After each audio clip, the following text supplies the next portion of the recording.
Ini sebenarnya udah pernah kita baca ya, tapi Hmm. urutannya saya ikut urutannya aja ya. Jadi, a'udzubillahi minasyaitonirrajim, bismillahirrahmanirrahim. Penyakit yang ke-14. Ini sebenarnya penyakit paling parah ini ya. Saya taruh di sini nih, penyakit paling parah ini. Kiber ya. Dan penyakit pertama ini, penyakit pertama dari Al-Kibr. Hmm. ya kiber Itu itu kan nomor 14. maksudnya iblis yang waktu disuruh diperintahkan Allah untuk nyembah itu kan dia karena kiber itu dia nggak mau kan. Eh, kholak kholak apa kholak tani minar kan kholak tahu mintin dia bilang.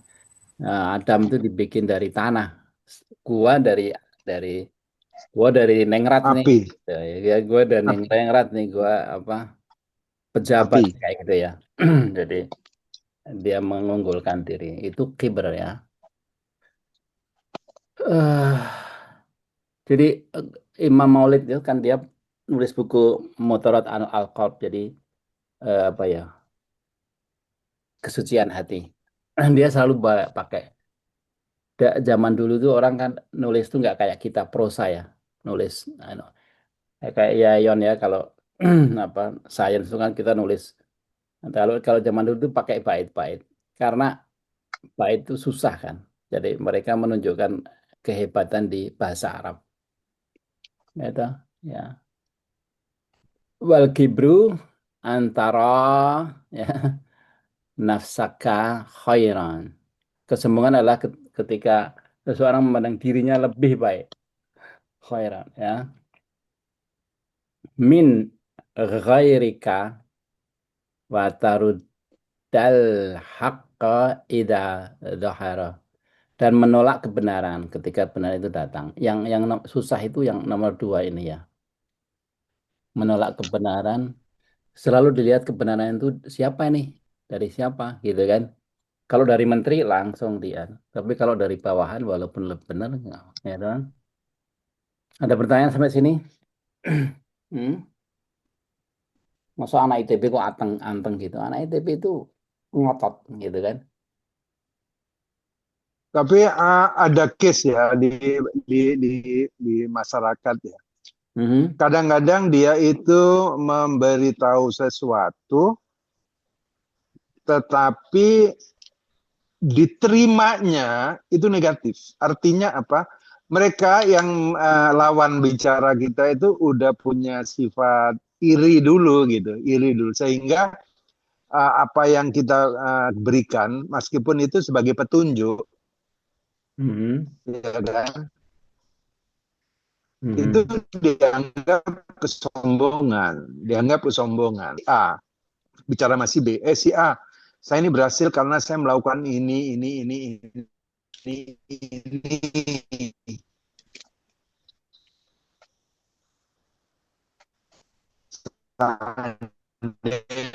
Kamu mengikuti, insya Allah kamu berhasil lah. Biasanya itu sombong banget dia pamer-pamer. Hmm. Ya, kamu Nangkep putus-putus kan? ya. Mhm. Kamu putus-putus tapi nangkap. Nangkep ya itu maksudnya. Ya, ya, ya, ya. Ya, tapi ini Hmm. dari Nah kalau itu yang tadi itu enggak. Kalau kamu kita nyeritain apa ya kesuksesan untuk nah, itu ah, enggak bukan bukan merasa lebih baik enggak kan? Bisa bisa mendidik ya kita ke anak cucu nggak sih? Bisa mendidik tapi yang maksudnya lebih baik itu kayak kayak apa ya? Ya saya nengrat, saya pejabat saya ini ya itu. Tapi kalau itu enggak, hmm. yang kamu ceritain itu bukan bukan sombong ya. Ya, biasa aja. Dan ini konteksnya kan selalu penyakit hati itu Allah yang menilai kan. Kalau kita mengandalkan manusia yang menilai nggak akan selesai-selesai. Ya dah, manusia selalu punya pendapat lain. Jadi jangan sekali-sekali menyerahkan penilaian itu ke manusia. Ya dah. Makanya kita diberi wazan, wazan, timbangan. Itu Quran dan hadis. Jadi kalau apa Imam Ghazali itu memberi contoh kalau kita ngukur ini berapa meter, gitu kan? Oh ini 4,5 meter itu karena kita punya meteran tuh kan? Kita punya meteran kita ukur gitu kan? Ngerti, ngerti maksud saya. Jadi pakai ukuran yang sudah jelas lah. Kalau dalam moral, dalam ini ukurannya baik, buruk, benar, salah itu Quran dan hadis. Gitu. Jangan jangan pendapat orang yang kita terapkan. Ya toh? Nangkep nggak? Nangkep ya. Oke. Penjelasan Nanggap, Imam nanggap, nanggap. penjelasan Imam Maulid itu bagus apa namanya tuh buku itu dari Imam Ghazali itu sederhana tapi dalam sekali maknanya gitu. Kayak bayangkan kita ngukur ngukur panjang tali, kita bikin penggaris sendiri yang belum tentu akurat kemudian diukurkan, ya toh? Kan nggak kacau, nggak akurat toh dan nggak valid. Dan itu sebenarnya secara klise itu kita banyak ngerjain gitu. Pendapat kita, pendapat guru, pendapat teman yang nggak ikut Quran hadis kita pakai untuk mengukur eh, moral segala macam, mengukur kejadian gitu. Jadi makanya pesan Rasulullah SAW itu kita harus pakai Quran dan hadis sebagai tolak ukur. Ya, oke. Imam Malik menjelaskan bahwa inti kesombongan bukanlah memiliki harta, jabatan, ilmu, atau keturunan. Jadi boleh aja sukses, kaya, ya toh, punya jabatan, tapi itu tidak menjadikan dia sombong. Yang menjadi masalah ketika seorang merasa dirinya lebih mulia atau lebih baik, ya toh, dan tidak mau menerima kebenaran. Nah, ini yang susah itu tidak mau itu suka ngengkel padahal udah jelas dia tahu dia salah, ngengkel terus karena gengsi. Nah, itu termasuk kiber. Ya, oke. Definisi menurut Rasulullah, kesombongan adalah menolak kebenaran dan meremehkan orang. Ini lebih tegas lagi ya. Eh, meremehkan orang. Jadi apa makanya Rasulullah SAW itu kalau berbicara ya itu selalu menghadap. Kalau ditanya Rasulullah, terus dia tuh nggak ngejawab begini di bawah nggak, selalu ngadep. Begitu respectnya Rasulullah itu kepada manusia, gitu ya. Eh, kita juga bisa terapkan gitu. Respect bukan hanya kepada atasan ya, tapi kepada apalagi pada orang bawah itu lebih penting tuh. Karena orang bawah, orang kecil, orang lemah itu biasanya sensitif, ya dah. Gitu. Pakai kata kalau Jawa pakai kata monggo, suwun. Nah, itu menghancurkan apa kesombongan.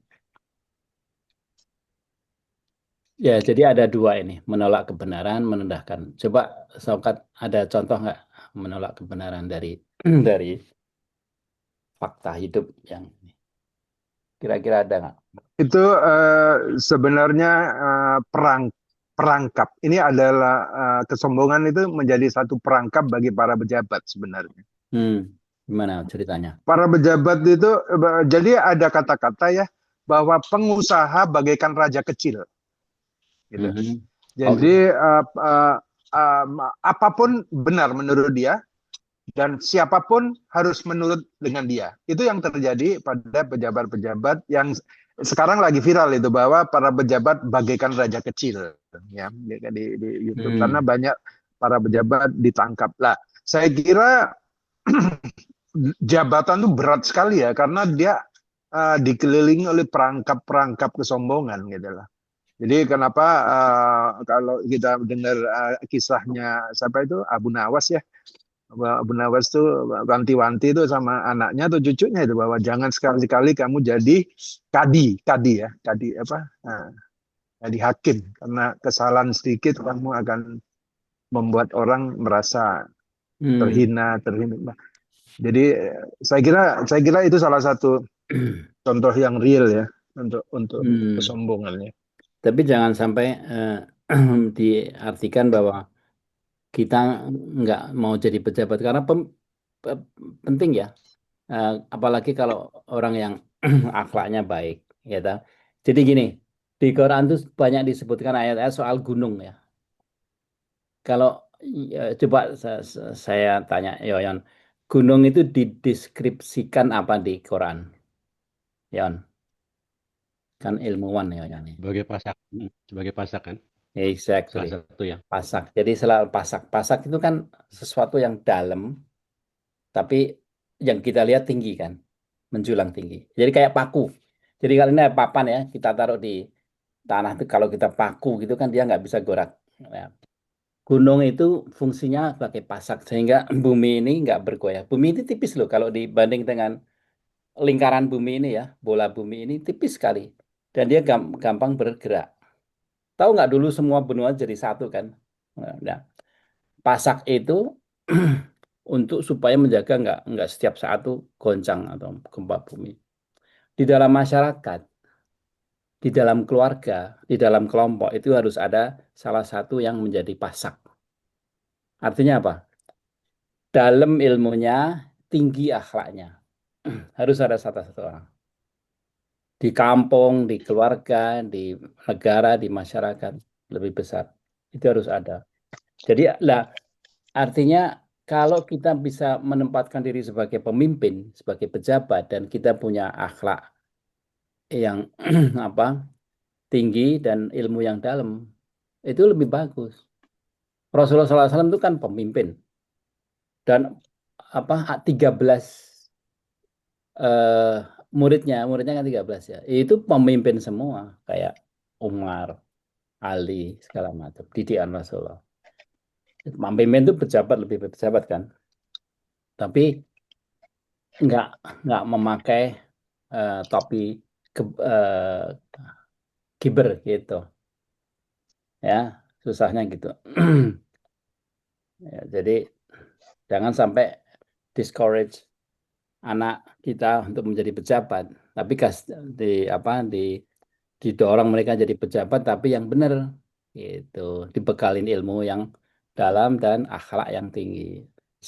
Ngaji kita ini dua-duanya jadi ilmu dalam dan supaya kita punya akhlak yang tinggi gitu. Kalau kita bebas dari 25 penyakit itu insya Allah kita punya akhlak yang tinggi yang bisa ditiru oleh anak cucu ke temen gitu ya ke Saya tambahkan ya, ya. saya sangat terkesan sama Presiden Somalia ya.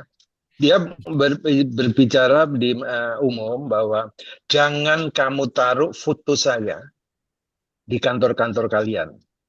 Karena saya mengharapkan foto keluarga Anda yang ada di situ. Dia itu Hmm. melarang ke fotonya itu di kementerian jangan taruh foto saya, nggak ada gunanya. Yang lebih berguna buat Anda adalah anak dan keluarga Anda. Bayangin loh. Hmm. Itu kan salah satu pencerminan akhlak ya secara real ya yang bisa-bisa jadi panutan gitu lah. Jadi dia nggak mau dianggap sebagai apa ya di kultus individukan gitu. Hmm. Sehingga Eh, dia melarang semua bahwa nggak usah foto saya nggak usah dipakai. Foto keluarga Anda, ya. foto istri dan anak Anda yang lebih berguna buat Anda. Itu kalau saya lihat itu karena dia bijaksana, karena dia tahu apa Hmm. masyarakatnya yang suka mengkultus individukan, yang Hmm. mengidolakan. Hmm. Nah, karena dia Hmm. tahu ilmu bahwa mengidolakan, mengkultus itu kan mensyirikkan Allah kan. Nah, dia mencegah itu. Yeah. Tapi itu Hmm. special case ya, apa nggak apa-apa Hmm. sih, apa fotoan nggak apa, asal masyarakat tuh nggak seperti kayak kayak di Indonesia kan nggak ada toh pasang ini Jokowi atau ini biasa aja kan nggak. Mungkin di Sudan itu orangnya kayak gitu, jadi makanya dia gitu. Itu karena ilmu Hmm. dia yang memahami itu. Tapi itu special case, jadi eh, bisa ditiru bisa nggak tergantung dari environment, dari konteksnya ya. Tapi itu berarti dia tuh termasuk pemimpin yang bijaksana. definisi bijaksana itu kan menempatkan sesuatu di tempat yang benar, gitu kan? Jadi seperti itulah.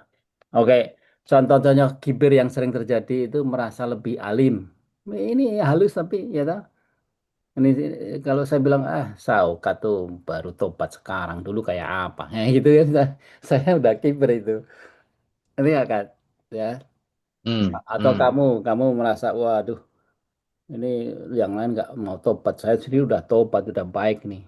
Apa tuh mereka ya gitu juga termasuk merasa alim ya. Biasa aja karena alim atau enggak ya. Sebenarnya alim itu kan dari berilmu ya. Maksudnya berilmu agama. Alim atau enggak itu kan yang urusan yang menilai itu Allah kan, bukan manusia. Gitu.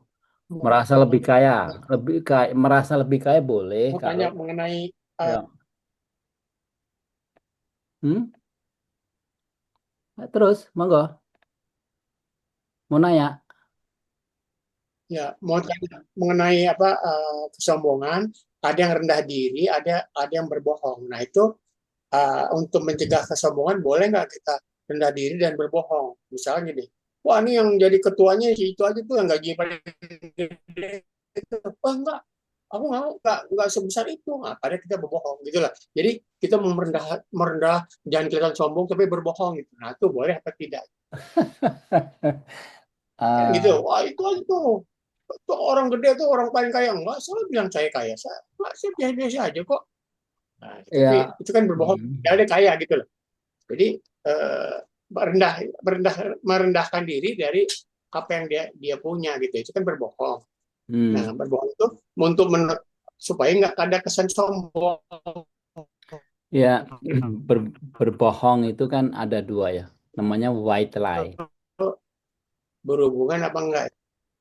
Ya, berbohong itu kan ada Pak Ya. berbohong yang sesungguhnya itu berbohong dari fakta, dari kebenaran. Kalau white lie itu argumen kayak ceritanya siapa sih nabi yang begitu? Eh oh ya, nah, kalau dari cerita ya Nabi Ibrahim waktu ditanya kan, eh, itu istri kamu, kan istrinya cantik sekali ya, Nabi Ibrahim. Ya, karena rajanya itu suka ngambil istri orang yang cantik gitu ya. Nabi Ibrahim ditanya itu istri kamu. Kalau Nabi Ibrahim menjawab, iya ini istri saya, itu diambil tuh istrinya. Jadi inselir sama Naja itu. Jawabannya apa? Jawabannya ini saudara saudari saya. Saudari dalam agama, tapi dia pakai white lie gitu. Maksudnya ini dulurku gitu ya. Rajanya nggak jadi karena apa? Kalau rajanya ngambil yang dianggap sebagai saudara, berarti nanti Nabi Ibrahim menjadi saudaranya raja kan? Dia nggak mau itu. Nangkap itu white lie-nya di situ. Hmm, hmm. Banyak-banyak juga di cerita, coba cari yang di cerita di Quran itu kayak ini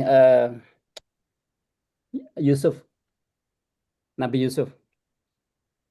Dia mau adiknya tinggal di situ, dia apa? Coba ada yang tahu di surat Yusuf itu kan Hmm. Yusuf kan dia minta adiknya dibawa gitu kan. Setelah dibawa, dia pengen adiknya tuh tinggal di situ, nggak pulang lagi ke apa ke negaranya.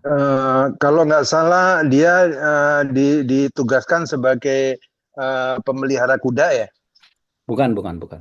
Jadi bukan ya? adiknya tuh waktu itu masih masih belum besar ya, masih kecil. Dia suruh nyuruh pegawainya masukin apa anu emas Barang. gitu ya, kayak cup emas gitu ke Masukin barang. Ya, ya masukin karungnya. barang emas gitu ke tasnya adiknya. Kemudian waktu mereka rombongan itu mau pulang, si apa eh, petugasnya tadi bilang, berhenti, ada yang mencuri gitu kan. Itu di koran tuh. Mereka udah berhenti. Kami bukan pencuri. Terus ditanya, Kalau memang terbukti gimana? Ini apa? Nabi Yusuf waktu kan jadi pejabat ya. Eh, ini raja kehilangan apa? Piala, piala emas. Terus yang besar ngomong kan, ya udah, yang ketahuan apa? Itu pencurinya itu eh, bisa ditawan gitu ya, bisa ditahan karena dia ini. Akhirnya dibuka yang itu adiknya itu akhirnya nggak bisa dibawa kan. Itu kan white lie, ya kan? Iya, iya. White lie. Banyak sekali ya cerita kayak gitu, kayak jadi nanti bisa bisa kita ke berdosa belum ya? Nanti bisa belajar dosa yang dosa itu apa. Kalau white lie itu enggak. Kayak cerita yang saya nggak tahu benernya ya. Rasulullah itu waktu ditanyakan ada ada orang yang dikejar-kejar sama apa orang banyak gitu kan. Terus dia lewat Rasulullah, Rasulullah, apa saya mau sembunyi di sini di anu, deket ini kan. Terus tolong tolong terus Rasulullah diam aja kan. Terus dia bersembunyi kan. Rasulullah pindah posisi dari berdiri gini jadi ke sana ya bergerak gitu. Tuh orang rombongan tuh datang. Rasulullah lihat nggak si Fulan itu? Jawaban Rasulullah apa? Selama saya duduk di sini, saya nggak lihat orang.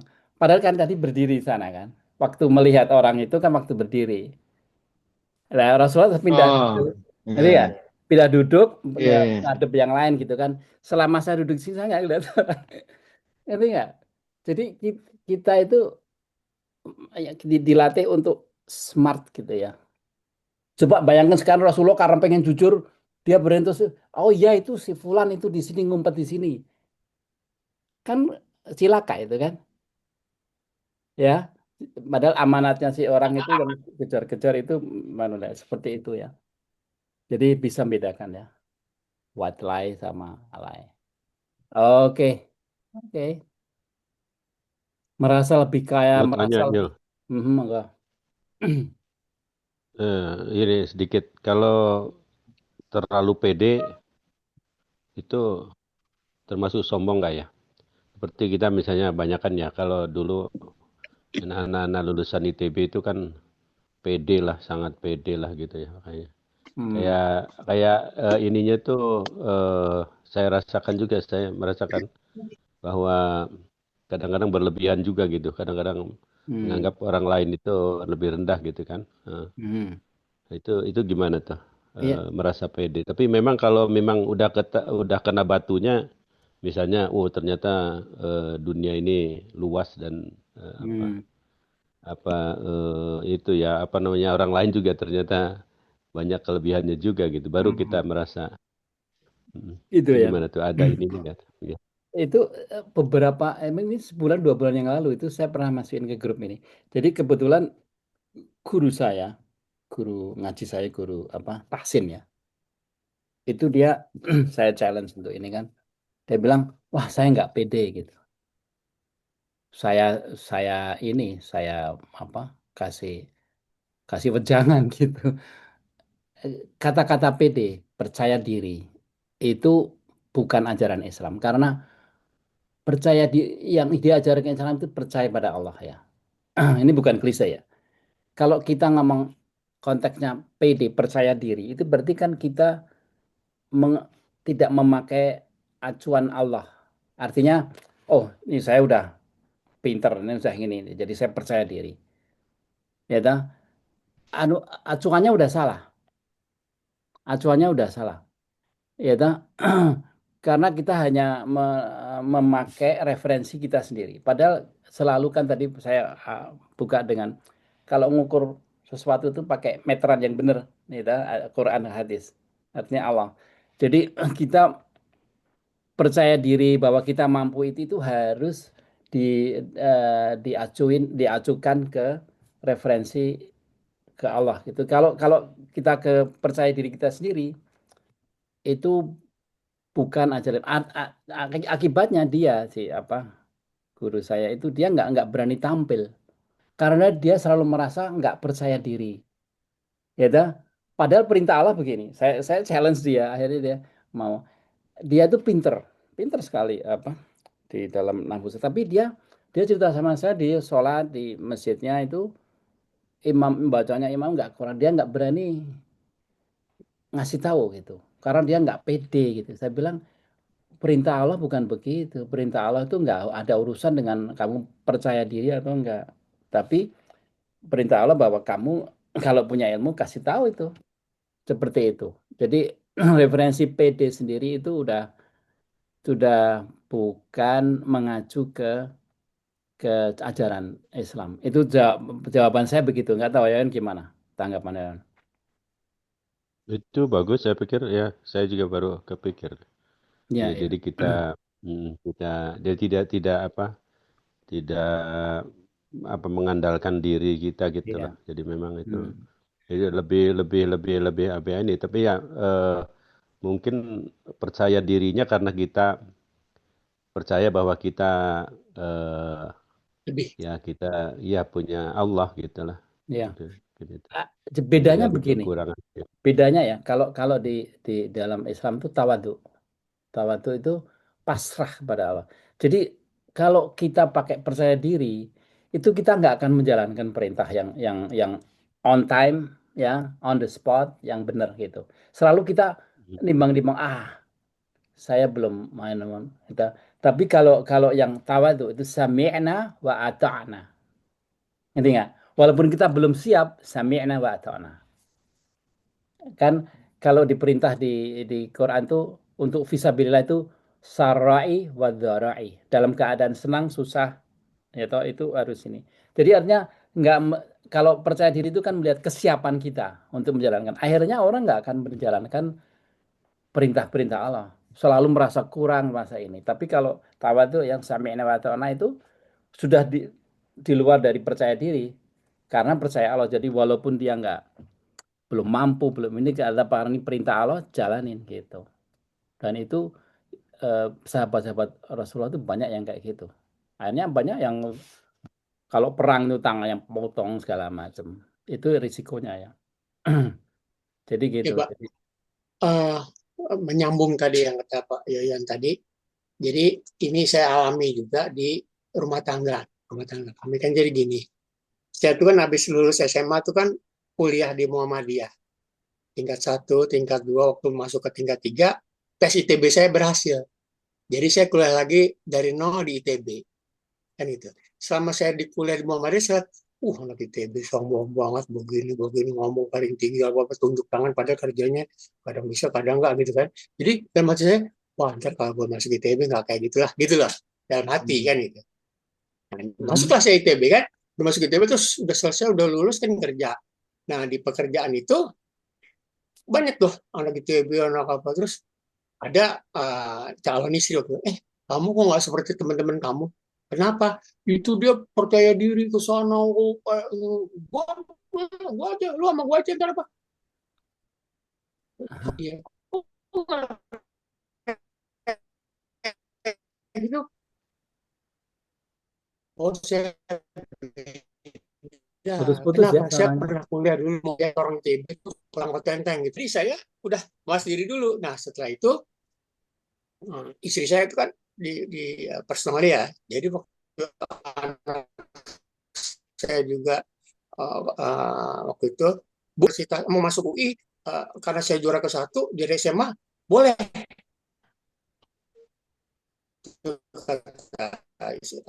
dia tanya bapak tuh kamu masuk UI jurusan apa jurusan teknik industri oh nggak bisa kalau jurusan kedokteran sama ekonomi silakan terus kenapa nggak boleh kan gratis nih ya gratis sama TCI ya tapi nanti kamu tahun depan mau masuk TI ini TB kan iya nggak bisa itu kamu tuh sombong itu kamu tuh nanti sekolah kamu tuh di blacklist tuh sama sama. Jadi kamu di blacklist sekolah kamu di blacklist karena udah masuk UI tahun depannya kabur mau testing ITB gitu. Nah udah kasih kamu nggak usah ikut ikutan tuh kasih orang lain lagi. Nah, jadi anak saya tuh mundur dari pencalonan itu. Sama juga pada waktu dia lamar kerjaan pertama kali kan dari teknik lingkungan dia masuklah Matel. Itu Mattel itu perusahaan Amerika yang perusahaan boneka atau Barbie. Terus bilang, Muti, kamu masuk Mattel? Ya berapa gajinya? 7 juta. Terus uh, berapa lama?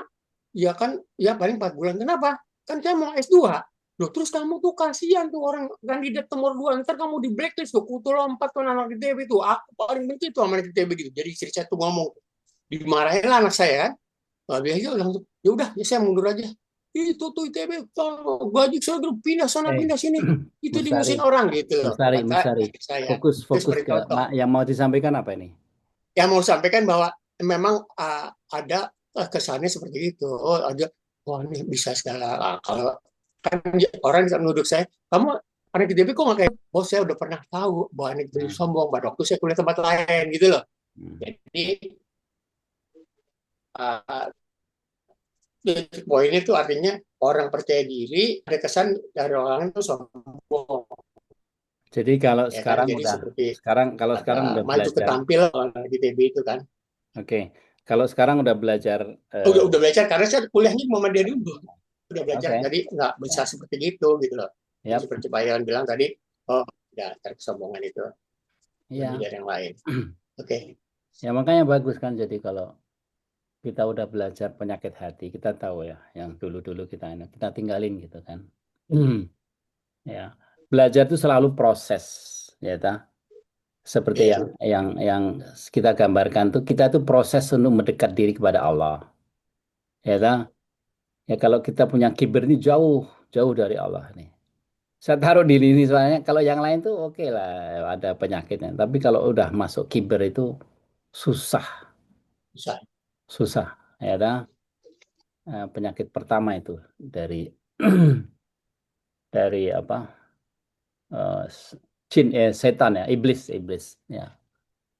Terus juga merasa lebih saleh, tidak mau mengakui kesalahan ini yang susah ini, tidak mau kesalahan itu. Udah jelas salah tapi nggak mau ngakuin ya. Itu juga sih apa itu masalah itu. Oke, kisah iblis menolak perintah ini kan pertama yang apa?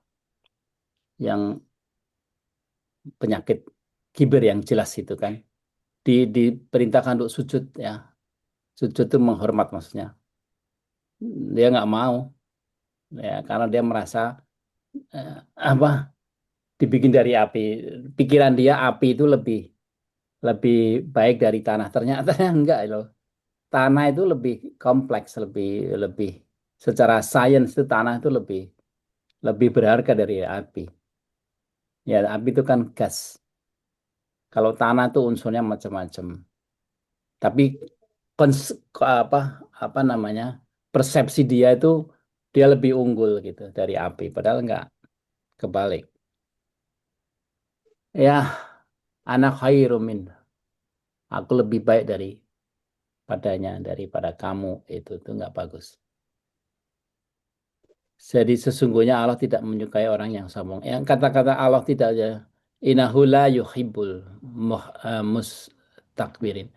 Kalau orang Islam membaca di Quran, Allah nggak suka ini, Allah nggak suka itu. Itu kalau orang yang yang bukan Islam, ini apa-apa nih Allah kok ini. Kalau kita menerimanya itu suatu suatu peringatan yang keras sekali. Karena 10 a.m.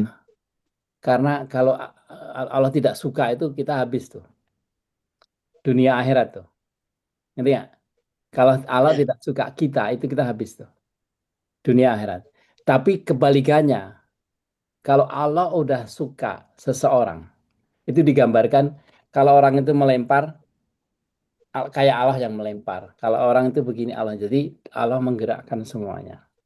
Jadi penting sekali apa kita berlomba-lomba untuk supaya Allah itu eh, yuhib, yuhibbul.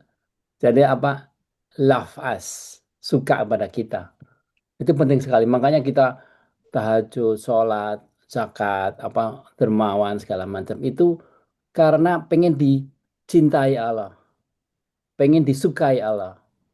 Ya ini bukan hal yang kecil nih ya, ya karena Allah itu apa ya asal muasal segalanya loh, sumber segalanya kan, baik baik apa mudarat, baik apa kesialan ke anu atau kebaikan gitu.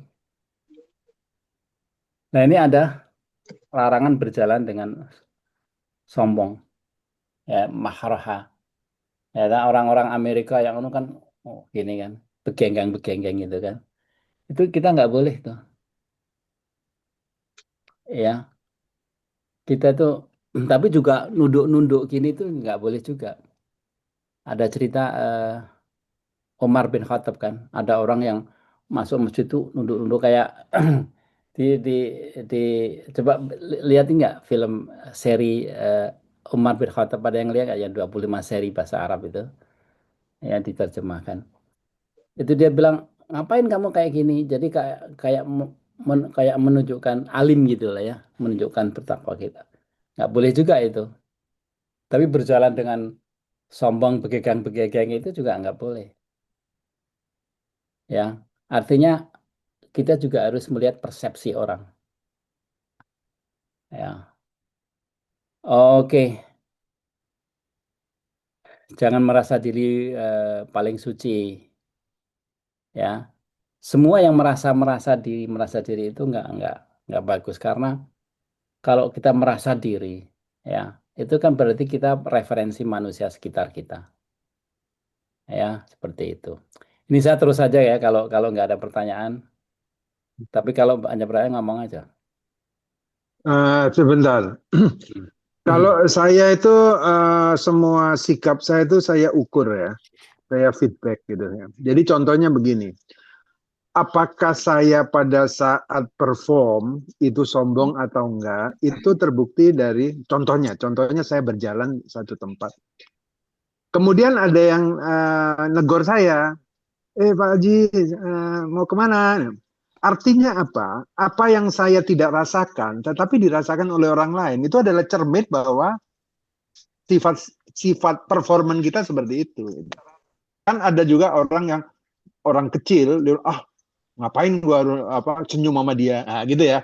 Itu kan indikator bahwa dia itu melakukan kesombongan dalam performnya gitu. Hmm. Tapi kalau misalnya orang kecil bilang, waduh Pak Soka datang ya, apa kabar Pak? Itu kan perform. Jadi feedback saya itu begitu. Jadi pada Hmm. saat saya masuk di lingkungan yang lebih rendah, maksudnya sosial levelnya lebih rendah, tapi mereka itu tidak segan dan dia respect. Nah, Hmm. artinya apa yang saya perbuat ini performing saya ini jauh dari kesombongan. Itu Hmm. itu itu itu karena ya saya pikir begitu gitu loh untuk menilai karena kadang-kadang orang kan nggak sadar nih saya melakukan ini oh biasa aja tetapi ada aura. Nah, aura kesombongan itu kan terjadi kan Hmm. orang yang lebih rendah dari dia nggak akan mau dekat gitu loh. Dia Hmm. malah menjauh. Tetapi sebaliknya, kalau auranya ini tidak ada kesombongan, mereka akan negor dengan Hmm. senyum, dengan ini. Saya kira itu ukurannya begitu ya. Iya, iya, iya. Di persepsi itu kalau di kalau waktu saya ngambil sekolah MBA ya, itu kan diajarin manajemen ya. Perception is reality. Ya, kan gitu. Jadi juga dia bilang you apa namanya? Artinya kita harus apa ya? Harus jaga persepsi itu juga. Kita waktu ada cerita ya Rasulullah malam-malam itu jalan sama cewek gitu ya. Ya, terus ada sahabat yang ngelihat sebentar terus lari, dipanggil sama Rasulullah. Dipanggil, ini istri saya gitu. Karena Rasulullah untuk menghilangkan pikiran orang itu bahwa ini Rasulullah malam-malam mau jalan sama cewek gitu kan. Ya dah, untuk menghilangkan persepsi yang jelek itu dipanggil tuh. Dipanggil, si Fulan sini. Ini istri saya. Jadi maksudnya ini saya bukan malam-malam kayak gitu ya. Ya, kayak gitu tuh karena kebijaksanaan kita ya untuk menjaga persesi-persesi itu perlu juga. Ya, ngerti ya? Jadi sebenarnya kita tuh diajarkan untuk fleksibel dalam dalam berpikir, dalam judgement itu. Ngerti ya? Oke, ini Korun ya. Korun ya ini kayak gini udah sering kita bahas ya bahwa kesuksesan kita itu makanya kita disuruh bayar zakat yang 1/40 itu karena sebenarnya ya dari sains dari fakta tidak ada satupun yang kita capai itu kita sendiri. Pasti ada bantuan orang lain. Ya, kalau Korun itu kan kekayaannya itu digambarkan dengan kunci dalam zaman sekarang kan kita ke duit masukin ke bank kita nggak tahu ya. Zaman dulu kan dalam bentuk emas ya, dimasukin ke gudang-gudang yang ada pintu gede dikunci gitu kan. Nah, kunci-kunci itu apa saking banyaknya gudangnya itu dibawa oleh 12 orang yang kuat. Bayangkan jadi berapa ton itu kan kuncinya. Kuncinya aja loh. Padahal satu kunci itu isinya gitu. Jadi dia kaya raya. Ya, dan dia merasa dia karena dia hebat gitu. Akhirnya kan tenggelam. Kenapa? Kan jadi kebetulan gudang-gudangnya itu di suatu tanah gitu kan. Tanahnya itu nggak begitu ini, jadi tanah lembek gitu ya. Yang bebannya ini. Akhirnya kebanyakan emas-emas segala macam itu ambrol masuk. Dia ikut masuk. Jadi dibiarkan Allah dia ngumpulin sampai dia kelep sendiri. Dan itu gambaran yang nyata ya. Tapi di dalam kehidupan kita banyak sekali orang yang dijelomprongkan, tau ya bahasa Jawanya dijelomprongkan. Sukses tapi didorong terus. Kayak kalau saya lihat nih siapa namanya Donald Trump itu seperti digituin. Donald Trump itu apa yang nggak punya dia, ya toh semua punya. Tapi didorong Allah sampai nanti jatuh itu karena ya seperti Karun ini dia merasa hebat dia merasa ini. Apalagi ditembak aja dia nggak kena kan, sampai cuman kena kupingnya sedikit gitu. Dia merasa lebih lagi jadi makanya dia menang karena itu loh yang ditembak gitu. Dia ceritanya kan cuman coel sedikit gitu. Ya begitulah. Jadi balasan orang sombong itu neraka. Kenapa? Kenapa? Kenapa balasan orang sombong itu neraka? Yon, kenapa? Neraka yang karena Ya, merasa besar ya, merasa takabur ya, takabur, lah ya merasa merasa besar takabur. salah satunya. Merasa takabur terus Takabur. kenapa? Kenapa kok? Jadi jadi dia tidak tidak apa tidak menyadari keberadaan yang maha Allah yang maha ini maha pencipta maha segala sesuatunya dari mereka dari dia gitu. Hmm. Orang yang masuk neraka Eh, itu kenapa? Kenapa orang masuk neraka? Atau karena Allah nggak suka itu cemplungin gitu? Berdosa karena berdosa. Karena pendosa, oke. Ya betul. Eh, Ana itu selalu ya ngasih jawaban yang tepat ya. Ya. Jangan gitu ah. Jadi malu.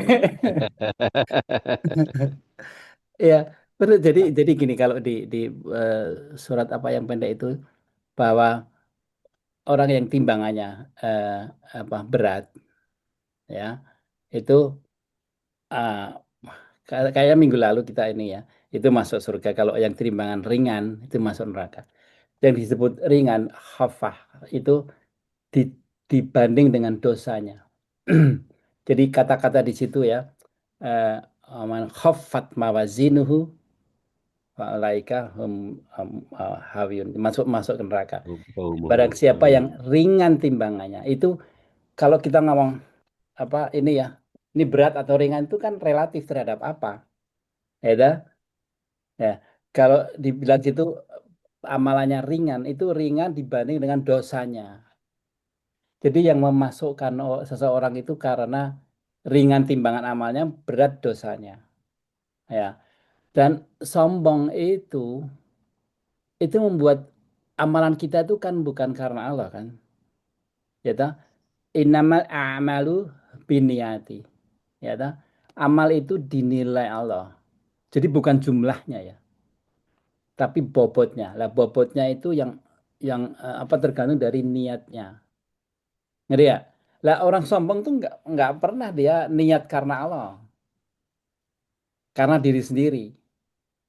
Jadi nggak ada bobotnya di di depan Allah tuh, di akhirat nanti nggak ada bobotnya. Apa yang semua yang dikerjakan tuh nggak ada bobotnya. Karena dia begitu, karena dia pengen dipuji, pengen di ini segala macam yang untuk kesombongan dia, untuk filling up his pride gitu kan. Bukan karena Allah. Karena pada akhirnya itu yang menentukan amal kita itu sah atau enggak itu karena Allah.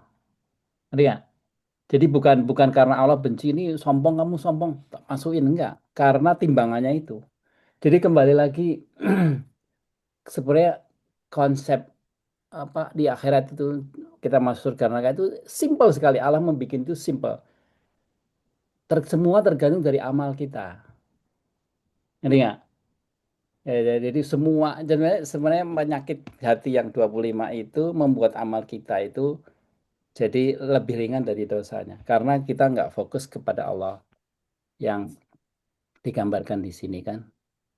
Sebaiknya kita tuh di sini nih. Semua karena Allah. Dan semua karena Allah itu bukan klise juga ya.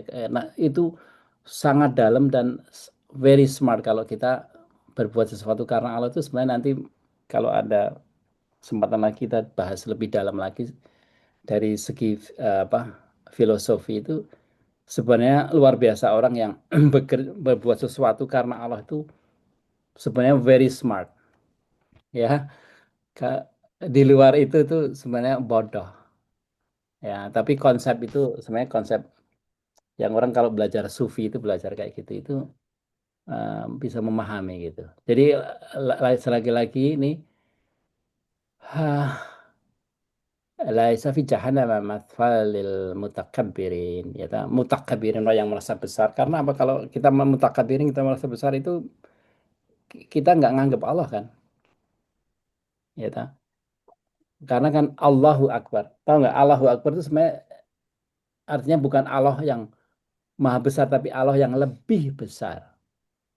Akbar itu kata-kata itu kayak kata lebih besar. Artinya kalau Allahu Akbar artinya nggak ada yang lebih besar. Kalau besar gitu aja itu kan ada bandingannya. Gitu.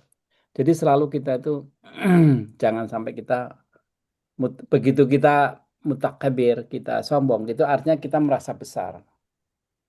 Kita sebagai orang Islam itu dididik ya. Pertama berdiri untuk salat selalu Allahu Akbar. Artinya kita kecil. Ya, waktu kita ruku subhana rabbiyal azim. Azim. Kita hina. Waktu sujud subhana rabbiyal a'la, tinggi, kita rendah. Bayangkan. Jadi kita itu diajar memang kenyataannya kita itu bukan apa-apa. Kita itu kayak debu. Kita itu kayak debu, ya. Dari 14 triliun sel kita, salah satu aja nyeleneh, mati kita. 14 triliun, ya toh?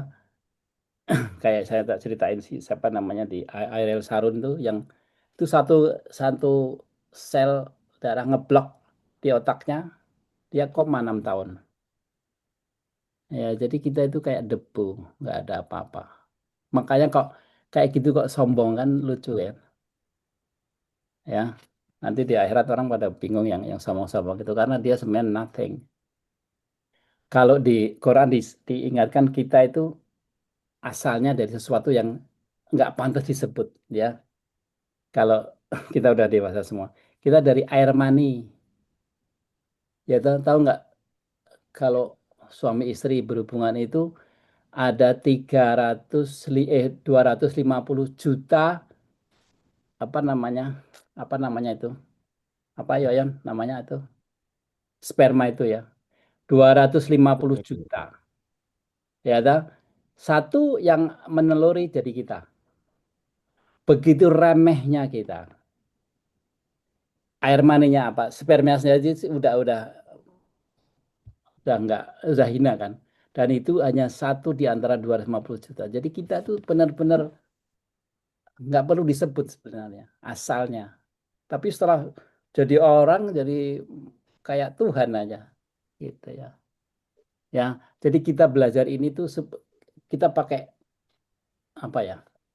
pakai otak kita, pakai hati kita untuk menilai gitu. Kita akan malu kalau kita mengerjakan penyakit-penyakit hati itu sebenarnya kalau kita dalamin kita jadi malu. Who we are, who am I gitu kok. Jadi sombong, jadi iri, jadi dengki, jadi segala macam itu. Ya, intinya begitu dalam belajar penyakit hati itu bukan hanya kita tahu definisinya segala macam, tapi kita selami lebih dalam gitu. Gak ada pertanyaan? Tidak akan masuk surga orang yang dalam hatinya terdapat kesombongan walaupun sebesar biji sawi. Ya, ya ini ya seperti ini makanya kayak diskualifikasi.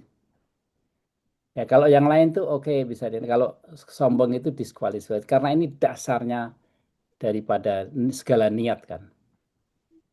Gitu. Makanya ini asal muasalnya dari segala ini. Makanya iblis tuh dia nggak membunuh, dia nggak berdusta, dia nggak meracun, dia nggak ini segala macam, tapi dia langsung divonis dilaknat Allah karena itu kiber itu. Karena ini sumber dari segala penyakit ini. Cara mengobati itu ya tadi yang saya bilang asal usul kita itu we were nothing, ya ta? Satu dari 250 juta sperma yang itu. Mengingat akhir kita, akhirnya kita juga nanti akan dibungkus kafan segala macam, jadi tanah, dikubur, ya. Terus menerima kebenaran siapapun yang menyampaikan, ya, ya, meskipun anak kecil atau gitu. Tawadu ini yang yang tadi apa lawannya daripada percaya diri ya. Kalau di konteks Islam itu bukan percaya diri yang kita omongkan, tapi tawadu. Terus beberapa bulan yang lalu waktu saya tawadu itu apa? Jawaban si Ana yang benar tuh. Ya, menyerahkan diri pada Allah. Ya, makanya saya bilang tadi Ana selalu tepat tuh. Ya, duduk bersama orang miskin, menyapa lebih dulu. Ini Saukat kamu sering gitu kan sama orang-orang bawahan, orang yang nggak punya. Itu bagus itu. Bagus untuk melatih apa supaya nggak sombong. Mau minta maaf, ya dah. Kamu mau minta maaf ke saya nggak? Saukat sekarang? Nggak ya. Ya. Belum, nanti. Mau mengambil kesalahan itu. Ya begitu. Muhasabah. Kalau orang yang ini di kritik sendiri marah gitu, itu ada loh ya. Malah terus segala macam itu tanda-tanda ya kita nggak usah nuduh tapi kita hindari kan ya sifat-sifat kayak gitu. Ya, banyak kan orang yang saudara, teman atau eh, lingkungan dikritik sendiri marah nggak padahal kita itu maunya kayak memberi nasihat gitu kan karena kita care gitu kan tapi dia salah terima terus ngamuk nah gitu iya oke. Ada pertanyaan pas 1 jam nih. Mungkin gini ya, Hmm. pengkritik yang yang nggak mau dikritik ya. Ada dua hal mengenai penyebabnya, yaitu bahwa kritiknya itu tidak tepat. Yang pertama, yang kedua dia diplomasinya kurang bagus. Gitu. Jadi kalau dua hal itu terjadi maka kemarahan itu bisa aja dimaafkan oleh. Tetapi kalau kritiknya benar, diplomasinya nggak benar, itu juga nggak bagus gitu. Karena kita kan diajarin bahwa kita harus santun ya terhadap orang lain gitu ya. Bukan hanya sopan, tapi santun ya. Karena kalau sopan itu kan mengikuti culture ya. Di culture. Tapi kalau santun itu kan universal, mengikuti agama. Jadi kita itu harus santun untuk diplomasi mengkritik gitu. Ada contoh-contoh itu orang dikritik malah ketawa itu karena cara diplomasinya tepat gitu. Cara diplomasinya tepat. Saya kira kita sebagai umat ya, kita harus belajar juga how to membuat diplomasi yang bagus gitu untuk bisa menyatakan kebenaran dengan baik, bukan kebenaran dengan kebencian gitu. Saya kira itu. Tapi itu ada namanya slippery slope ya. Pendapat yang kamu sampaikan itu ya. Jadi kita masih tergantung dari, oh ini kritik benar, kritik salah. Ya ta? Ngerti nggak? Kalau kritik kritik benar kita bisa nerima, kritik salah. Gitu. Itu di luar dari itu kalau kalau kalau kiber ya. Apa namanya? Hmm. Kritik apapun itu nggak mempengaruhi kita. Karena nilai, ya ini nih saya bilang. Acuan kita itu di sini, di tengah ini. Jadi itu kritik kayak apapun dia nggak terpengaruh. Apa orang lain, apa attitude orang lain ke kita itu kita nggak terpengaruh. Soalnya kalau nggak nanti orang yang baik ini kita terima. Kalau kalau kita nggak cocok dengan nilai-nilai dia, kita itu nggak tepat juga. Ngerti nggak? Jadi apa namanya, sikap kita ya dalam hidup ini tidak terpengaruh oleh pendapat, attitude, atau display dari orang lain. Ngerti nggak? Jadi makanya saya pengen nanti nerusin ke sirah Rasulullah SAW ya. Itu luar biasa, kita bisa lihat bagaimana seharusnya manusia seutuhnya itu hidup. Rasulullah SAW itu luar biasa. Makanya waktu itu kita ngomong soal menuduh orang lain munafik gitu ya. Mungkin waktu itu Mbak ada yang berpendapat bahwa kita bisa menuduh orang lain, oh kamu munafik, dia munafik. Rasulullah SAW itu nggak berani dan nggak boleh memang. Ya toh? Di Quran disebutkan bahwa Rasulullah itu nggak tahu siapa yang munafik. Karena apa? Begitu kita menuduh atau mendakwa seseorang munafik, itu hati kita jadi kotor. Ngerti nggak? Apalagi munafik. Munafik itu definisinya apa? Munafik itu hubungan dengan hati. Jadi omongan, perbuatan tidak sama dengan hati. Siapa yang tahu hati? Hanya Allah. Hanya Allah yang tahu hati. Tapi kita kemudian mendakwa, oh, dia munafik. Berarti kita tahu hatinya itu kayak apa. Kan luar biasa. Berarti kita menyamakan ilmu kita seperti Allah. Makanya nggak boleh kita bilang si A golongan ini, si B itu munafik. Kemudian berdasarkan definisi tadi munafik, kita berbuat sesuatu ke dia bahwa kita waktu itu apa? Namimah ya, adu domba. Oh nggak apa-apa adu domba dengan orang munafik karena saya udah mendefinisikan si A ini pejabat ini munafik. Jadi saya namimah ke dia, saya adu domba, saya ribah ke dia. Hancur udah apa?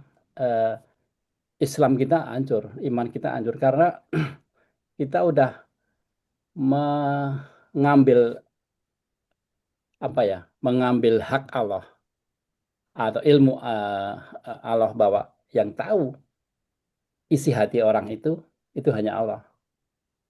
Ngerti nggak? Ini konsep ini banyak yang Iya, iya, iya. Itu kewenangan Allah diambil gitu. iya betul. Jadi kayak gini ini mana makanya di Quran disebutkan kamu tidak tahu bahwa ini ada di Quran. Artinya ke Allah ke Rasulullah. Ya toh? Walaupun mungkin Rasulullah tahu ya karena Rasulullah ilmunya kan luar biasa, tapi dia nggak berani ekspresi bahwa dia tahu karena itu hak Allah. Jadi karena bahayanya apa? Kalau sekarang Rasulullah ngecap wah ini si A ini munafik, dia akan nggak adil ke orang itu karena pikiran selalu oh ini munafik ini, saya harus begini begitu, saya boleh namimah, saya boleh adu domba, luar biasa itu di luar mengerikan itu kalau saya membayangkan itu nanti judgementnya mengerikan tuh di akhir karena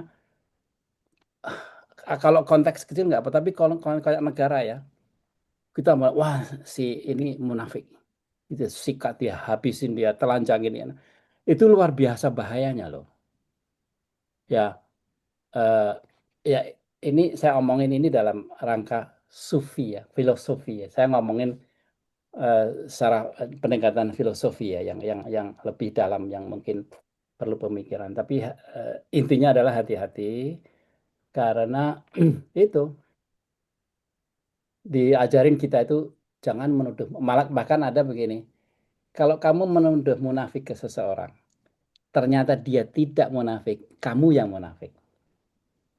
Kalau kalau dia munafik, kamu juga salah karena kamu mengambil hak Allah, menilai apa hatinya. Jadi serba salah. Makanya kalau nanti kita belajar sirah Rasulullah SAW itu, Rasul itu bersih dari hal kayak gitu.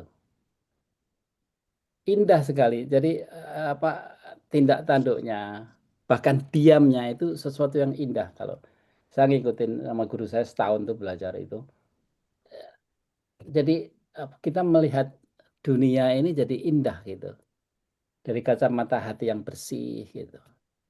Kalau nggak bayangkan tuh, saya melihat beberapa ini ya, antara ustadz itu jelek-jelekin ustadz lain yang bilang, oh dia keluar dari agama, dia ini di depan umum, di depan publik, di internet itu kan luar biasa, nggak boleh itu,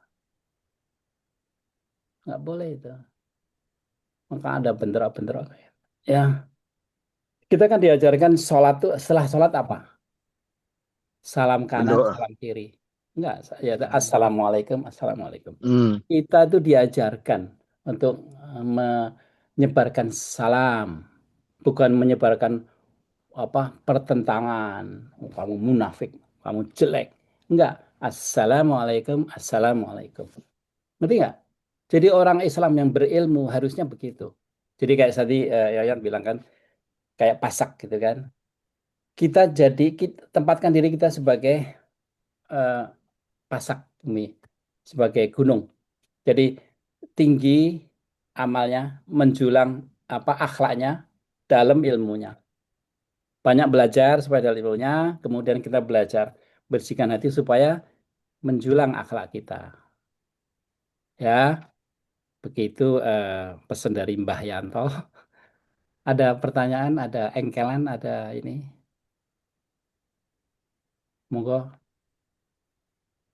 Juha kok diem aja? Dari tadi lagi zikir ini juga. Juha itu Oh, Jua datang ya? datang, cuman kok Oh, iya, iya. diem aja kenapa? Iya, iya. Iya. Itu Oke. yang Nasruddin. mau mau membahas masalah waktu dikurangin apa dimulainya jam berapa segala macam Oh ya, belum nggak gimana? usah dibahas Mau ya, jadi mau tetap mulai lebih awal nggak? Jam 8 sih oke lah. Setengah 8? Isa jam berapa di situ? Bisa jam 7 lebih, jam 7 lewat 10 ya kalau nggak salah. Oh gitu.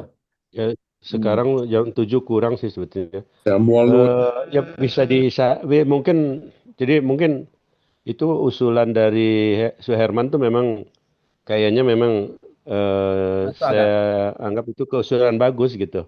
Jadi berapa? Usulan bagus dan Dia bilang jam setengah 8. eh, ya iya mungkin kan itu saya pikir yang ya kita maksudnya bagaimanapun kita misalnya sholat di masjid atau apa mungkin diusahakan secepatnya lah gitu setengah 8 udah bisa. Oke lah. Itu Paling kalau juga saya sih setengah 8 kan Kalau mulai nggak kan salah ngobrol. usulannya 7.45 kok kalau nggak salah ya. 7.45. enggak 7.30 betul 45 menit bedanya maksudnya. kembali ke sebelumnya aja Mas kalau bisa malam. Biar Jam berapa?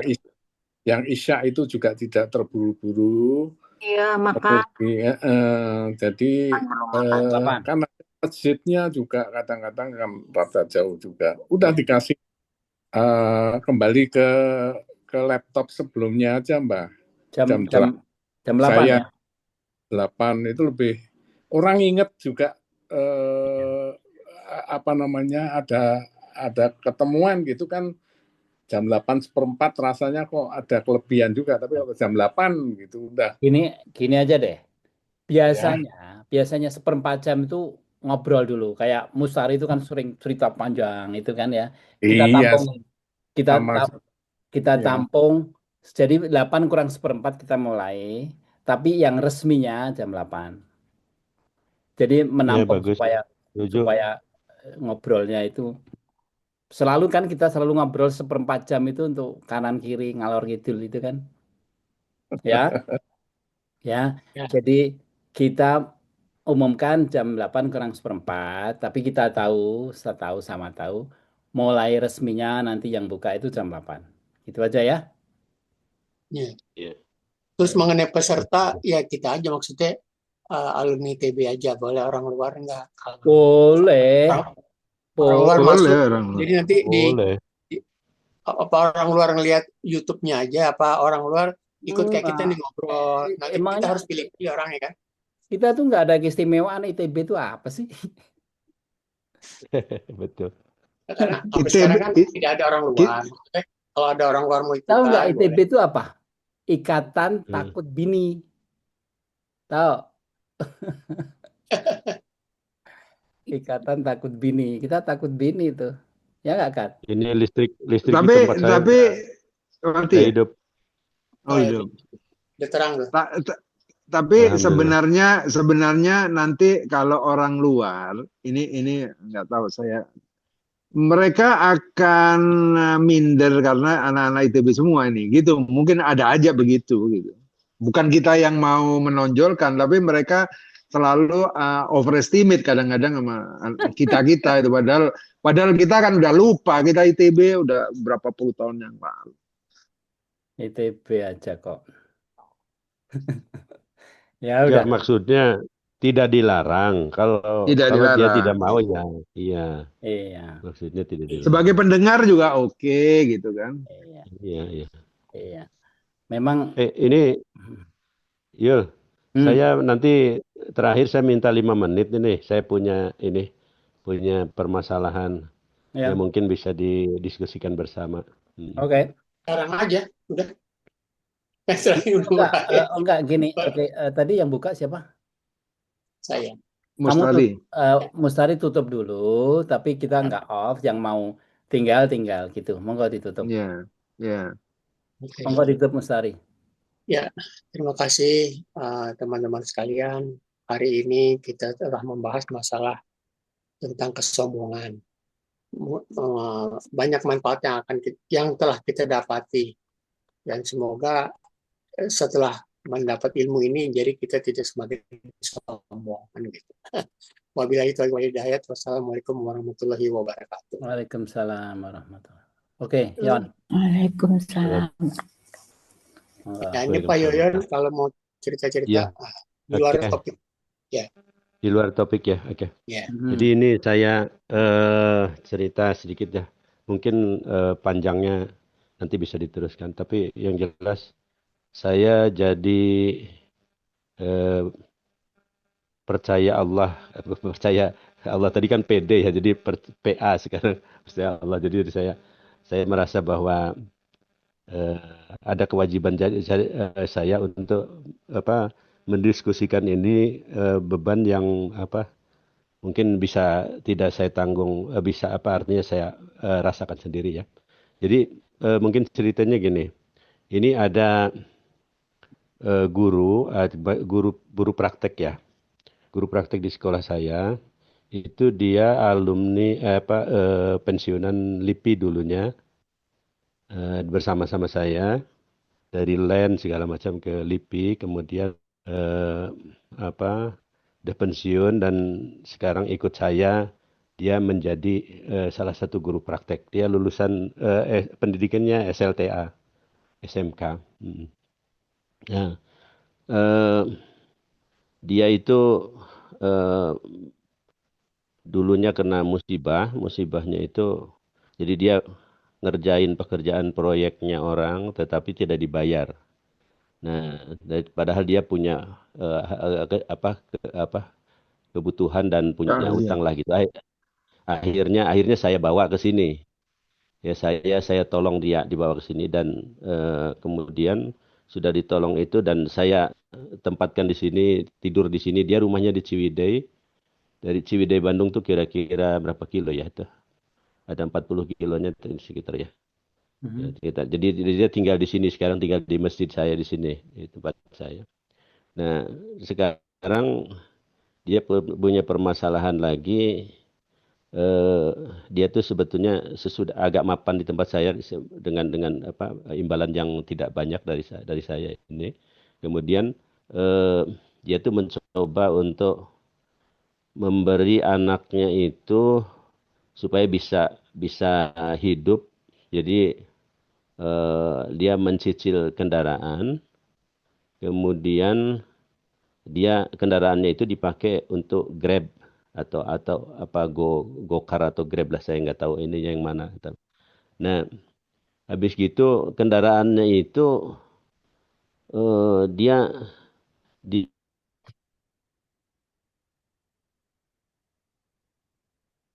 Halo Yan,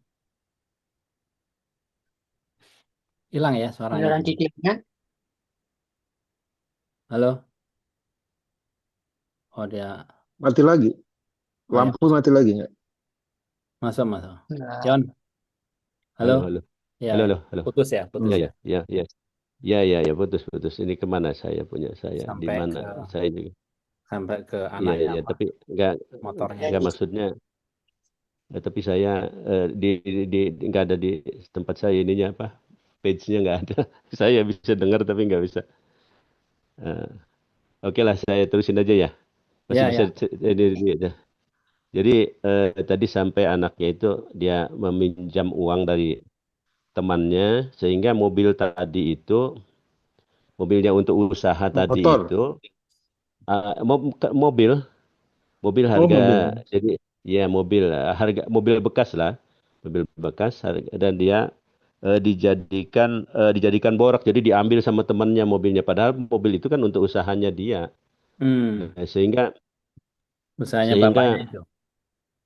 iya enggak bukan usaha bapaknya atas yang meminjamkan jadi atas nama bapaknya tetapi dipakai sama anaknya kan yang Hmm, justru supir Grabnya itu anaknya itu. Nah sama hmm, anaknya pinjam uang ke temennya akhirnya mobilnya diambil sama temennya itu sehingga dia tidak punya lagi penghasilan tuh padahal cicilannya masih jalan terus gitu mungkin hampir hampir setahun ini ikilah kita bantu-bantu untuk ini tapi terakhir ini dia udah tidak bisa lagi apa namanya udah tidak bisa lagi apa namanya untuk mencicil karena memang kita juga tidak bisa support terus gitu loh. Nah hmm, ini nah hampir udah 4 bulan ini kan kalau 3 bulan kan diambil ini. hmm, Tapi dia juga tidak bisa ngambil karena sekarang ada peraturan di kita itu di Indonesia kalau dulu kan bisa diambil sama apa apa namanya debt collector ya. Delta. Debt collector, ya debt collector. Sekarang kan tuh mereka takut juga sama debt collector, menggunakan debt collector sehingga hmm, tetap. Jadi ini harus diproses gitu loh ininya. Jadi intinya gitu. Nah, ini kira-kira hutangnya itu kepada temannya tuh sekitar 35 jutaan lah kalau hmm, nggak salah sekitar segitu. Nah, harga ini sekitar segitu. Nah, ini kan memang jadi masalahnya itu masalahnya pertama dia punya utang ke temannya, kemudian juga apakah nah itu ininya bagaimana tapi solusinya ada beberapa alternatif solusi itu. Jadi kalau misalnya alternatif solusi itu yang jelas ke hutang ke temannya apa misalnya apa diselunasi gitu. Itu pertama. Kedua misalnya apakah nanti kendaraannya itu dipakai lagi sama anaknya kan tadi anaknya udah berbohong tuh kepada ayahnya. Nah, hmm, seperti itu. Apakah nanti itu harus dijual ini atau gimana nanti gimana? Nah, itu ini. Tapi yang jelas beban sekarang itu terhadap orang tuanya ini, ya bapaknya ini yang di tempat saya ini, gitu loh. hmm, Nah, ini apa namanya? Ini yang beban yang saya tidak tidak mampu untuk melakukan itu, gitu lah. Untuk itu. hmm, Kira-kira mungkin teman-teman di sini semua eh, apa ya memberikan apa kira-kira seperti apa solusinya ya. Saya juga apa belum punya solusi apakah kita bagaimana kita urunan atau gimana atau tapi juga kita tidak harus apa benar-benar kita bisa apa benar gitu ya apa yang kita lakukan. Mungkin itu dari saya. Boleh boleh saya summarize, John. Boleh boleh Boleh, boleh. Oke. Jadi ayahnya itu menanggung pembelian mobil lewat cicilan di bank ya. Betul, betul, betul, betul. Ya. Kemudian mobil itu Ya, dia digunakan ya, si mobil anaknya. itu digunakan sama si anak untuk Grab atau Lalamove biasanya ya untuk Ya, angkutan-angkutan ya. ya, Iya, enggak, Lalamove. itu Ya. angkatan orang ini. Jadi bukan dalam move, tapi kalau Grab Oh ya. atau Grab Oh enggak, dia ya. atau car ya. Mau ini mobil Atau mobil apa? Heeh. Mm-mm. Kemudian si anak ini pinjam uang dari temennya. Hmm, hmm. Untuk apa dia pinjam dari temennya? Untuk nikah, untuk nikah. Oh, ini udah salah jalur nih. Udah selalu Enggak, jalur. salah Iya, jalur betul. dia. Nikah pinjam Iya, itu udah kesalahan pertama. Yang iya, kedua iya, tadi Yayan bilang anaknya berbohong kepada orang tuanya. iya, iya, iya. Karena Nah, nggak ngasih saya- tahu nikahnya itu, iya, nggak ngasih tahu bahwa iya. dia pinjam gitu. Hmm. Jadi apa ceritanya ini cerita nggak benar nih anak ini gitu. Anak ini Betul, nggak benar betul, betul. karena Menurut saya karena begitu. Iya, bapaknya kan udah berkorban untuk membuat betul. si anak ini punya pekerjaan. Pekerjaan. Iya. Kemudian dia sebelum Hmm, kan Rasulullah juga bilang kalau kamu mampu baru hmm, boleh nikah lah. Dia itu mau nikah belum mampu pinjam sama orang, akhirnya hmm, nggak bisa balikin dan mobilnya itu sesuatu yang saya pikir anaknya keterlaluan ini. hmm, hmm. Ya, mengorbankan ayahnya ya itu pertama, yang Betul, kedua betul. berbohong mengenai Hmm, perkawinannya kepada orang tuanya. Saya hmm, kira sorry saya nggak interest yang sama seperti ini gitu. Saya hmm, nggak interest hmm. karena memang kesalahannya itu ya kecuali ya mereka itu untuk hidup ya karena memang kita ada zakat, ada sodako sama macam ya untuk orang-orang nggak Hmm. mampu. Tapi kalau dengan peristiwa ini apa ya dalilnya untuk membantu gitu? Oke, Jayan. Jadi intinya kan orang tua itu apa ya, berkorban untuk anaknya kan ya. Nah, anaknya yang Betul, betul, betul, yang betul. yang Hmm, nyeleweng gitu kan, hmm, artinya hmm, hmm, ngawur hmm, gitu kan. Ya, hmm, hmm. Eh, sekarang kalau Yon bilang tadi membantu itu membantu siapa? Membantu anaknya atau membantu orang tuanya itu? Betul. Ya, sekarang harus orang tuanya karena Orang tuanya Islam apa? risikonya apa? Karena itu Ya mobil itu risikonya, pinjaman dia kan, ya dia risikonya kan, ya risikonya dia akan lunasi. mungkin jalur-jalur hukum lah, jalur hukum karena dia tidak bisa mengembalikan. Dia kan kalau kalau pinjaman itu 3 bulan kalau nggak salah, itu harus diambil. Kalau nggak diambil barangnya ya dan apa namanya diambil barangnya kemudian, tapi ini barangnya kan dia tidak bisa mengembalikan gitu. Jadi kemarin orangnya dari bank datang bahwa kalau nggak bisa akan dipakai jalur hukum gitu. ya jadi Maka saya ada legal lah ya. ada perdata, ada pidana kan. Iya Kalau ya urusan kira-kira uang begitu itu lah. perdata, ya toh? Perdata, iya. Tapi Mhm. ini udah menjadi pidana karena Dari pidana ya ya. poroknya itu dikasih. Jadi kesalahannya si orang tua juga ngasih ke anaknya. Iya betul. Ya toh? Mhm. Ini Mhm. kalau saya ngomong dari Islam ya. Mhm. Orang Islam itu kalau nyuri kenapa? Dipotong kan? Dipotong. Ya, dipotong. Nah, Rasulullah SAW Mhm. sini waktu di challenge gitu dia bilang, kalau Fatimah anak perempuanku nyuri, saya Mhm. yang motong, gitu kan? Islam itu Mhm. sangat respect aturan, nanti Mhm. ya. Iya. Artinya jalur hukum itu kalau kita tahu nanti di akhirat itu kita percaya akhirat bahwa nanti ada hukum, kita tuh dengan lego ngikutin jalur hukum.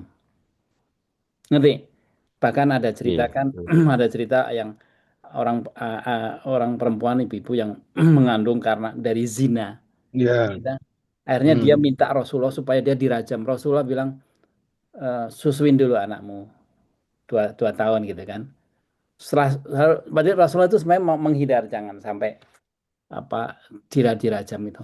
Datang lagi akhirnya karena dia minta, karena dia takut nanti akibatnya di akhirat apa yang dia kerjain. Akhirnya dia dirajam. Artinya orang Islam kalau kita nurutin Islam ya, eh, apa ya? sanksi atau akibat hukum. Itu lebih baik dijalanin.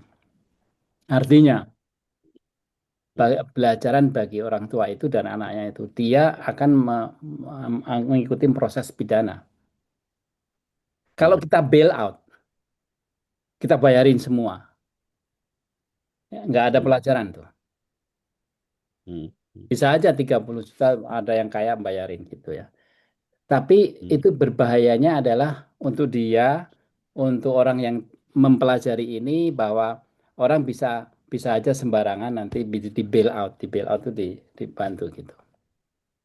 Ya, Dibantu. pada akhirnya nanti itu Bang nggak akan itu berapa sih cuman 30 juta ya. Nggak akan sampai dia ini segala macam. Ya pasti ada jalur hukum yang jelas atau gimana.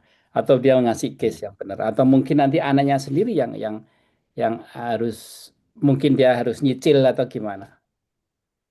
Kalau menurut saya jangan di bail out, jangan dibantu terus dibayarin gitu. Ya, unsur belajar dari kesalahan itu penting juga loh. Ya, dengan begitu mungkin dia akan tobat ya dari baik bapaknya atau anaknya untuk kedepannya itu lebih baik gitu loh. Ya, coba sekarang bayangin kalau oke karena saya kayak anak saya bayarin deh.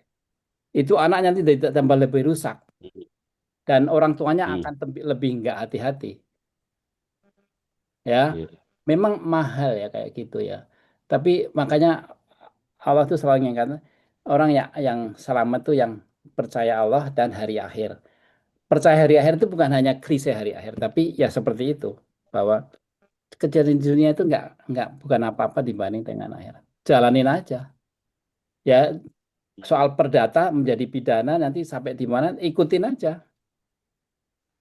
Sementara itu dia nasihati aja dia si bapaknya sama anaknya untuk start all over again. Jadi mikirin kerja apa segala macam. Itu masalah itu sama bank kan? Iya, Terus sama ya, apa namanya Oto itu bank atau bukan ya? Oto itu. ya Leasing, ya, leasing. ya Leasing ya, pokoknya leasing. perusahaan kayak Nah, gitu itu dari dia Eh, eh, waktu bikin perusahaan ini, dia udah tahu ada risiko-risiko kayak gini. Saya sendiri orang bank eh, ya. Jadi bank itu eh, dia bisa untung dari suku bunga, tapi juga dia ada risiko. Mereka itu kayak gitu tuh udah biasa.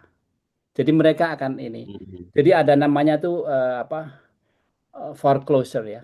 Kayak ini. Kayak gitu tuh biasa eh, bagi mereka. Itu eh, case yang biasa. Jangan terus iya, diberi iya, apa di iya. ini.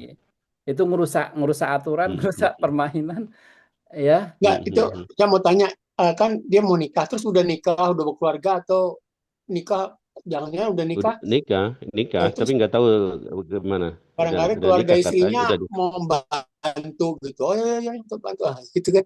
Ini calon mantu gua nih, punya utang ya, nah, kan jadi bisa minta tolong sama itunya juga, barangkali mertua atau gimana kan. Karena kan dia udah nipu orang tuanya tuh. Sekarang dia ketemu mertua karena mau nikah, coba barangkali mertuanya bisa bantu kan itu. Kan kita nggak tahu aja rezeki ada di mana kan. Diajak bicara jelas. Jadi, Putus-putus ya, putus-putus. Ya ya. Kalau halo, Musari tertarik nikahnya kan.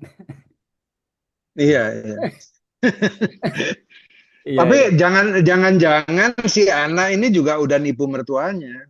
Oh, Kita nggak sudon ya, tapi karena dari apa sepak terjang dia pada saat si mertua ini mau menikahkan anaknya kan kondisi ya calon mantu kan pasti di ini ya diselidiki gitu loh. Mungkin ya saya nggak tahu tuh. Itu Enggak, sekarang biasanya sih umumnya itu akan menyelidiki gitu. sekarang kan bottom line-nya ya. Bottom line-nya kalau si anak itu terus cari uang, dia bisa bayar, dia bisa ngambil mobilnya ini kan selesai kan. Artinya ke anak itu kan yang karena dia bikin salah, dia recover, dia harus ini. Ya gitu aja pelajarannya. Jadi anak itu di push untuk cari uang untuk mobil itu balik. Jadi ada pelajaran bagi dia. Dia udah oke orang bisa bikin salah lah. Kita juga kadang-kadang bikin salah. Jangan terus divonis. Kasih tahu anak itu untuk membayar kesalahannya. Artinya dia mungkin ngerjain apa segala macam, cari uang untuk supaya mobil itu balik seperti itu. Jadi kembali ke akar masalahnya itu. Jangan terus dibiarkan, oh anak itu kan jadi boroknya ini kan di anaknya itu kan. Ya ta? Nambahi. Ya. Yang usulannya dari Mbah Iya, Yanti. iya. Oke. Halo, Ya, monggo. Iya. ini Gimana? aja sebetulnya kan kesalahannya kan di anaknya ini ya, bukan di bapaknya. Bapaknya itu kan tetapi tanggung jawab dari cicilan mobil itu kan tetap ke bapaknya. Secara hukum lah begitu. Mungkin dibicarakan aja dengan leasingnya Mas Yon untuk Iya. mobilnya dikembalikan. Itu biasanya kalau udah leasing kemudian terjadi seperti itu, tidak bisa melunasi sesuai dengan kontrak janjinya, itu pasti akan diambil lagi sama pemiliknya, sama leasing gitu. Nah, urusan kemudian si anaknya dengan temennya itu kan pinjem tadi. Itu urusan pribadi, urusan daripada si anaknya, keluarga itu. Nah, itu pembelajarannya yang tadi disampaikan Mbah Yanto itu. Jadi diberikan tanggung jawab. Anda sudah meminjam tetapi tidak bisa membayar, jangan kemudian dipakai dengan istilahnya itu dengan diborekkan dengan mobil bapaknya gitu loh. Jadi urusannya bapaknya selesai, leasing dikembalikan ke leasing untuk diambil mobilnya, urusan anaknya adalah dengan yang minjemkan itu. Begitu loh. Tapi yang dipinjemin anaknya itu yang nggak mau dong. Yang Loh, temennya itu nggak mau. Dia mau ngambil mobilnya juga nggak bisa, Mas. Karena itu secara hukum itu miliknya leasing. Jadi kalau dia tidak dipakai, tidak bisa membayar, itu pasti akan didatengin sama leasingnya, mobilnya saya ambil balik. Nah, begitu. Perkara sudah nyetil dan sebagainya, hitung-hitungan. Tetapi kan itu kan miliknya leasingnya. Nah, begitu. Nah, sedangkan anaknya itu urusannya dengan yang dipinjemi si temennya itu. Memang dia harus wajib, karena pinjem kok begitu.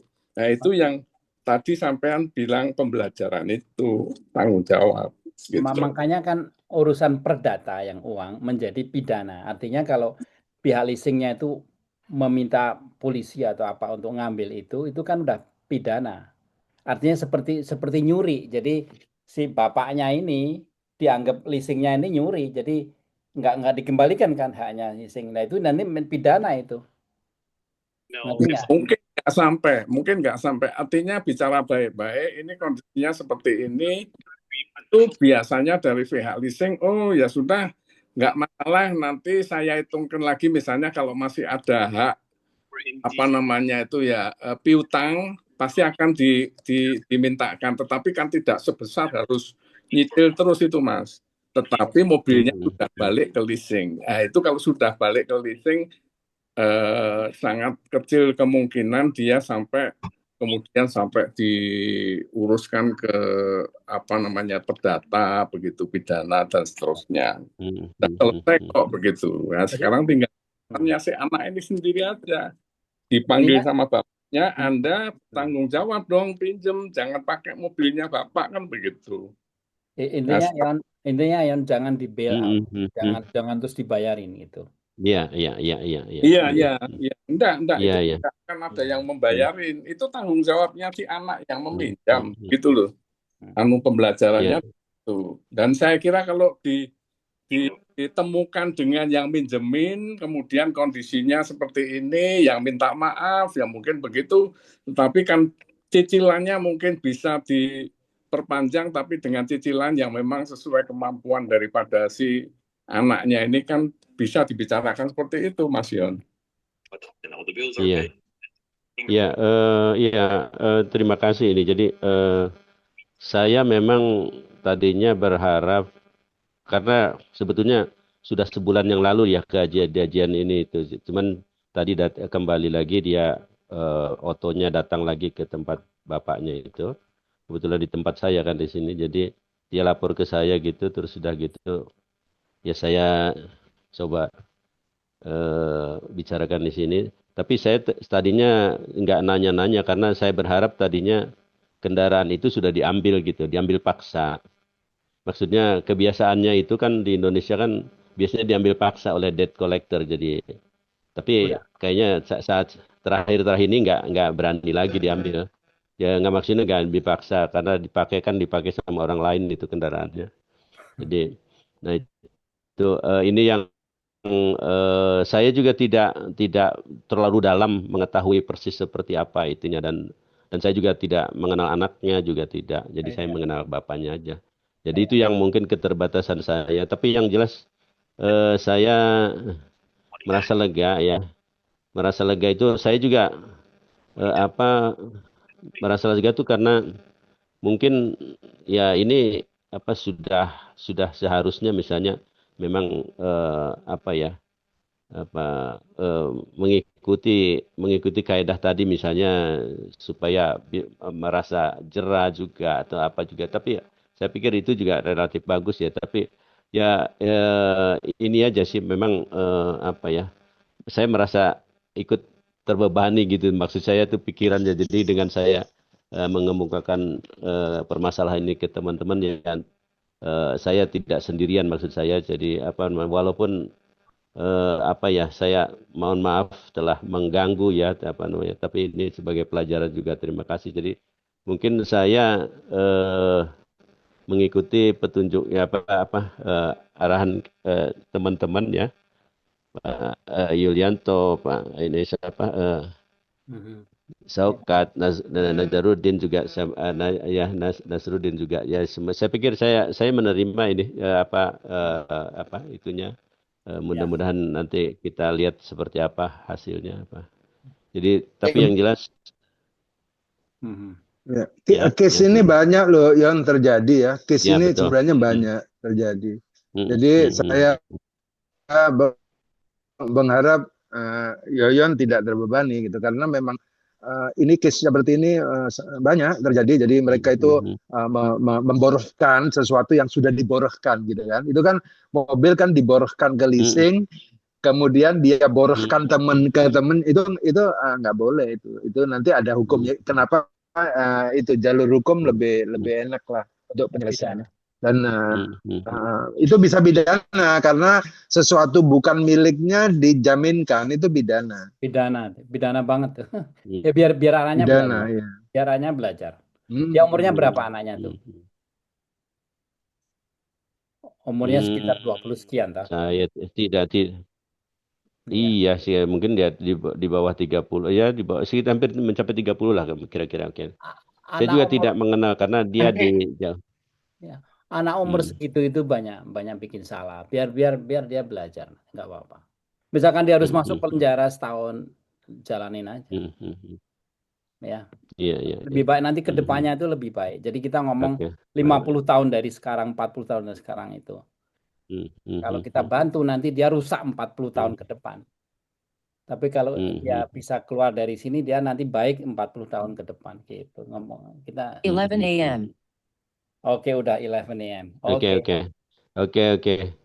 Oke, saya ucapkan terima kasih kepada semuanya telah mengkonsum waktu. Segala macam. Terima kasih ini ini. Kita tutup. Assalamualaikum. Terima kasih banyak. Waalaikumsalam. Waalaikumsalam warahmatullahi wabarakatuh.